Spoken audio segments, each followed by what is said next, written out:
My name is Cassie. I am 23 years old. I graduated as a qualified nurse this year and was given my first position as a home nurse. My patient was an English gentleman in his early 80s who suffered from Alzheimer's. In the first meeting, the patient was given his record, and from it I could see that he was a convert to the religion of Islam, therefore he was a Muslim. I knew from this that I would need to take into account some modes of treatment that may go against his faith, and therefore try to adapt my care to meet his needs. I bought in some halal meat to cook for him and ensured that there was no pork or alcohol in the premises, as I did some research which showed me that these were forbidden in Islam. My patient was in a very advanced stage of his condition, so many of my colleagues could not understand why I was going through so much effort for him. But I understood that a person who commits to a faith deserves that commitment to be respected, even if they are not in a position to understand. Anyway, after a few weeks with my patient, I began to notice some patterns of movement. At first, I thought it was some copied motions he'd seen someone doing, but I saw him repeat the movement at particular times: morning, afternoon, evening. The movements were to raise his hands, bow, and then put his head to the ground. I could not understand it. He was also repeating sentences in another language. I couldn't figure out what language it was, as his speech was slurred, but I know the same verses were repeated daily.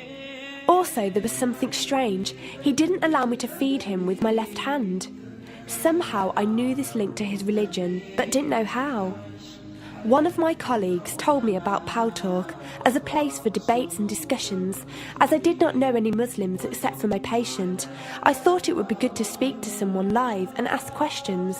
I went on the Islam section and entered the room True Message. Here I asked questions regarding the repeated movements and was told that these were the actions of prayer. I did not really believe it until someone posted a link on the Islamic prayer on YouTube. I was shocked. A man who has lost all memory of his children, of his occupation, and could barely eat and drink, was able to remember not only actions of prayer, but verses that were in another language. This was nothing short of incredible, and I knew that this man was devout in his faith, which made me want to learn more in order to care for him the best I could.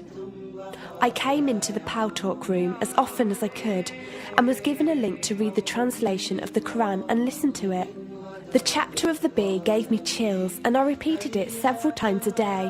I saved a recording of the Quran on my iPod and gave it to my patient to listen to. He was smiling and crying, and in reading the translation I could see why. I applied what I gained from Paltalk to care for my patient, but gradually found myself coming to the room to find answers for myself. I never really took the time to look at my life. I never knew my father. My mother died when I was 3. Me and my brother were raised by our grandparents who died 4 years ago, so now it's just the two of us. But despite all this loss, I always thought I was happy, content. It was only after spending time with my patient that I felt like I was missing something. I was missing that sense of peace and tranquility my patient, even through suffering, felt. I wanted that sense of belonging and a part of something that he felt, even with no one around him. I was given a list of mosques in my area by a lady on Paltalk and went down to visit one.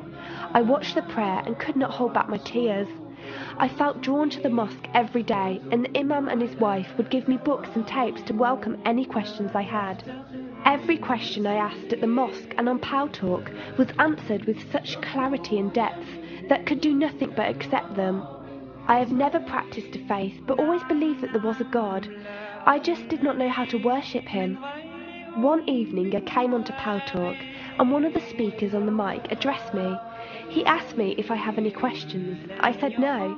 He asked if I was happy with the answers I was given. I said yes. He then asked what was stopping me accepting Islam. I could not answer. I went to the mosque to watch the dawn prayer.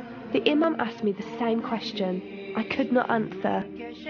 I then went to tend to my patient.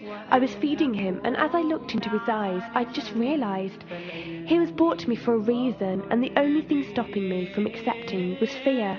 Not fear in the sense of something bad, but fear of accepting something good and thinking that I was not worthy like this man. That afternoon I went to the mosque and asked the imam if I could say my declaration of faith, the Shahada. There is no God except Allah. Muhammad is Allah's messenger.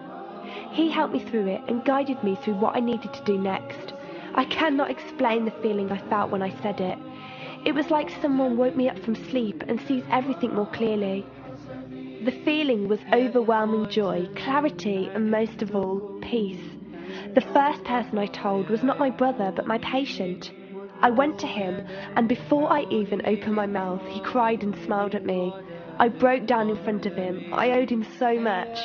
I came home and logged onto Paltalk and repeated the Shahada for the room.